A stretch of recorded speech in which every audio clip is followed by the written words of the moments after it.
இன்றே டவுன்லோட் செய்து உங்கள் ஃபேவரட் ஷோக்களை என்ஜாய் பண்ணுங்க. அப்பா அம்மா 2 பேருமே முத்த கொடுங்க.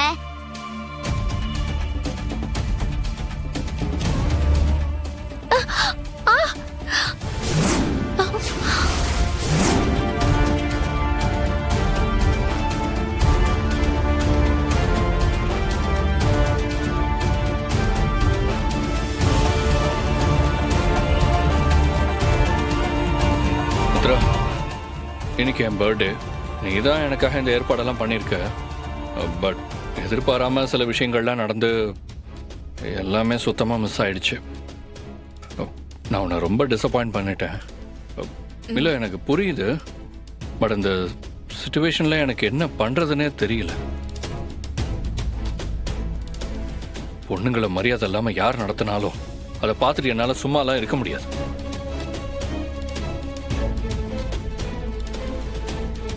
So sorry Mithra. மித்ரா, நடந்தெல்லாம் மறந்துடு.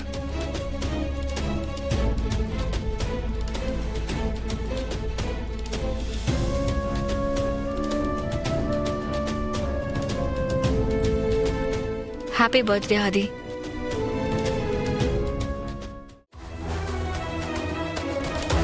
கொஞ்ச நேரம் நிம்மதியா இருக்கலாம்னா இந்த மித்ரா விடவே மாட்டா. நாம சந்தோஷமா இருக்கிறது தெரிஞ்சு மூக்குல வேர்த்திருக்கும். அதான் அண்ணனும் தங்கச்சி கிளம்பி வந்துட்டாங்க. அத்தை மெதுவா பேசுங்க. அப்படித்தான் பேசுறது. விழுந்துற போது விழுந்தா விழுகட்டுமே, எனக்கு என்ன பயம். உனக்காக நான் ஒரு gift வாங்கிட்டு வந்திருக்கேன்.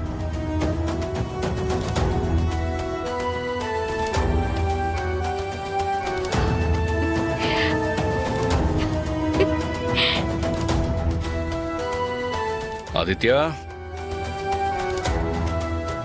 உங்களுக்காக நான் வாங்கின பர்த்டே கிஃப்ட்.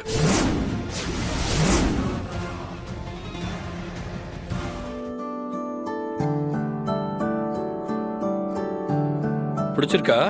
பிடிச்சிருக்கு. ஆதி, எதுக்கு இதெல்லாம்? ப்ளீஸ், இதெல்லாம் வேணாமே. நீங்க எதுவும் பேசாதீங்க பாரதி.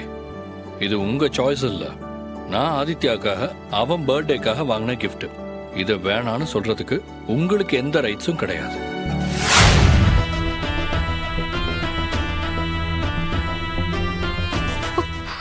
இங்க என்ன நடக்குது? எனக்கு ஒண்ணுமே புரியல. பார்ட்டில அங்க பிரச்சனை இல்ல, நாம அசிங்கப்பட்டு நின்னப்போ எதை பத்தியுமே கவலைப்படாம ஆதி கிளம்பி எங்கேயோ போறாரு. இப்போ இவங்க கூட சேர்ந்து கேக் கட் பண்ணி சந்தோஷப்பட்டு இருக்காரு.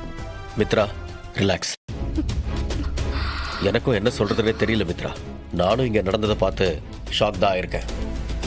ஆதி இதெல்லாம் தெரிஞ்சுதான் பண்றாரா இல்ல தெரியாம பண்றாரான்னு எனக்கு சத்தியமா ஒண்ணுமே புரியல. எனக்கு என்ன ஆச்சரியம்னா, அந்த குடும்பத்தை பாத்தியா, இவ்வளவு அசிங்கப்பட்டும் அந்த சுவடே தெரியாம ஆதி கூட பிறந்த நாள் கொண்டாடிட்டு இருக்காங்க. சரோஜாவை வச்சு நான் போட்ட பிளான் எல்லாமே உல்டாவா மாறிடுச்சுன்னு இன்னைக்கு அந்த குட்டி சாத்தான ஆதி குடும்பத்துல ஒருத்தனாவே நினைக்க ஆரம்பிச்சிட்டாரு. இதெல்லாம் எங்க போய் முடிய போகுதோ தெரியல. ஆனா இதெல்லாம் இப்படியே விடக்கூடாதுன்னு. ஆதிக்கு கார்த்தி அவனோட பையன்னு தெரியாது. ஆனா ஆதிக்கே தெரியாம அவர் அந்த குடும்பத்து பக்கம் மெதுவா போயிட்டு இருக்காரு. அதுக்கு என்ன பண்ண போறோம்? விட மாட்டேன்னு, விடவே மாட்டேன். முதல்ல இந்த அப்பா பையன் சென்டிமெண்ட்டை உடைக்கணும். அத நினைச்சாலே எனக்கு பத்திக்கிட்டு வருது. அந்த பாரதிய என்ன பண்றதுன்னு யோசிக்கணும். யோசிக்காத மித்ரா. இப்படி நீ கண்டதையும் நினைச்சுக்கிட்டு மனசை போட்டு குழப்பிக்காம போய் படுத்து தூங்க. காலையில பார்க்கலாம். Good night.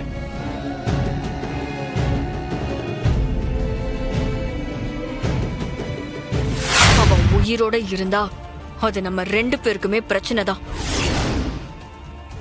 அதனால காதும் காதும் வச்ச மாதிரி அவனை அங்கேயே போட்டு தள்ளிடு. மத்ததெல்லாம் அப்புறம் பாத்துக்கலாம். நானும் அதான் யோசிச்சேன். நீ சொல்ற மாதிரியே நான் பண்ணிடுறேன். ஆனா அதுக்கு முன்னாடி ஒரு விஷயம். இதுல நான் சம்பந்தப்பட்டிருக்க விஷயத்த இந்த ராஸ்கல் பாரதி கிட்ட சொல்லிருக்கானா இல்லையான்னு தெரியலையே. அவன் பாரதி கிட்ட சொல்லிருக்கிறதுக்கு வாய்ப்பே இல்ல. இப்போ கொஞ்ச நேரத்துக்கு முன்னாடி கூட நான் அந்த பாரதிய பாத்துட்டு தான் வந்தேன். இந்த விஷயம் தெரிஞ்சதுக்கான எந்த அறிகுறியுமே பாரதி கிட்ட இல்ல. அதனால நம்ம பாரதி எல்லாம் நினைச்சு பயப்பட வேண்டாம். இருந்தாலும் நீ கொஞ்சம் கேர்ஃபுல்லா இரு மித்ரா. இந்த விஷயம் ரொம்ப ரொம்ப சீரியஸ். மாட்டணும் அவ்வளவுதான். நான் வேலையை முடிச்சிட்டு உனக்கு கால் பண்றேன்.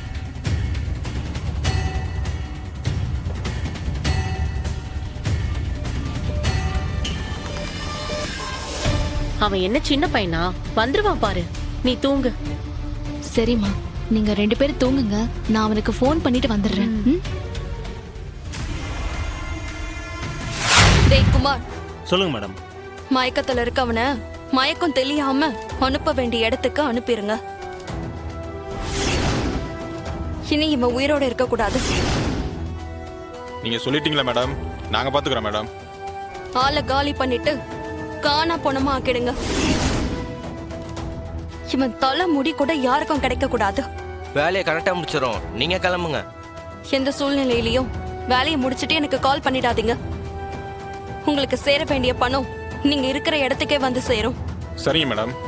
நான் திரும்பவும் சொல்றேன், ஒழுங்கா வேலையை மிச்சம் மீதி வைக்காம கரெக்டா பண்ணணும். சரிங்க மேடம். இவனுங்க கிட்ட இருந்து இன்னைக்கு எப்படியாவது தப்பிச்சு போயிடணும். அண்ணே முழிச்சிட்டானே. ஏய் புறாவன. ஏய் ஏய்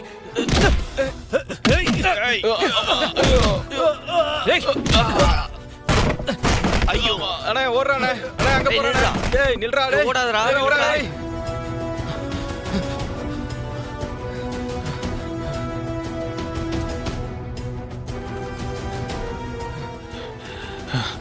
காணோம் என்ன?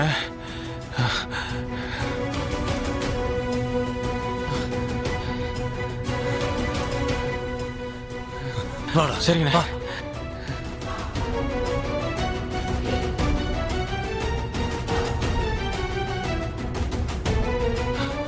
எங்கடா அவன்? தெரியலையண்ணே. டேய் அங்க போய் பார்க்கலாம் வாங்கடா. ஓகேண்ணே.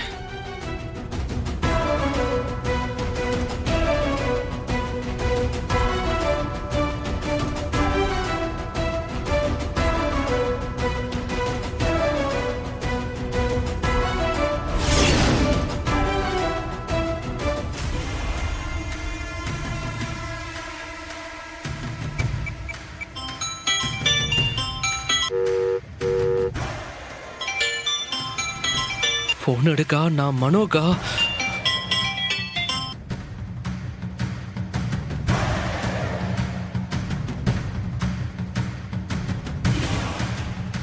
அண்ணே அவன் எங்கனே போயிட்டான்?